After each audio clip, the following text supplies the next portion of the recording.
first-year experience. This is the forum where you find the information and support to help you make a success of your first year and set the foundation for your future success. Since the moment of your birth, you have been learning. Every day of our lives, we learn new things. The current definition of all learning is that it is a relatively permanent change in knowledge that comes about through experience. And that change allows us to behave and think in new and different ways. The academic learning we do at university needs to be very focused and efficient so that we can retain new knowledge and apply it. So how do we learn? Let's take a look. As we collect knowledge, we store it in our memory. We have various different kinds of memory, including short-term memory or working memory and long-term memory. These different types of memories work together in 3 stages. First is encoding, the process by which a new piece of memory is laid down. Then comes storage, or what happens to the encoded memory over the time it is being held. And then retrieval, or accessing stored knowledge so that you can use it to solve problems or think about things. To encode a memory, the brain needs to do 2 things: elaboration and organization.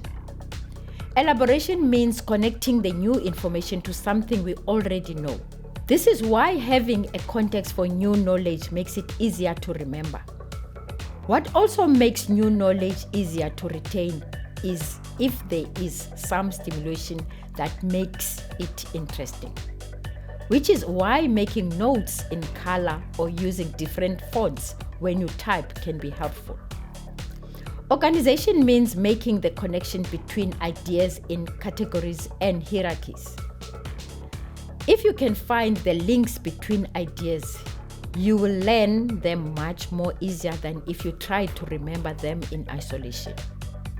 The storage aspect of memory has a time factor, which is why memories fade and need to be refreshed. If you are going to need to access your long-term memory of subject matter for an exam, it is necessary to read through it in preparation for sitting the exam so that you have it at your fingertips, so to speak. Pieces of knowledge are a bit like books in a library, which must be acquired, catalogued, and placed on shelves, where they can be checked out and read when they are needed.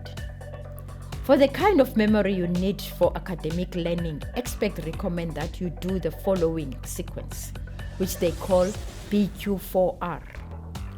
First, preview the material by looking through it, noticing the headings and how the material is organized. Now, query or formulate a list of questions that you expect the text will answer so that you can read with those questions in mind. Now, read the text carefully. Don't skim. You already did that in your preview. As you read, look for answers to the questions you formulate. After reading a section, stop and reflect on what you have read and make some notes. This is a good time to connect the new information to what you already know. Now put the text aside and try to recite what you have read. Use the questions you formulate and answer them.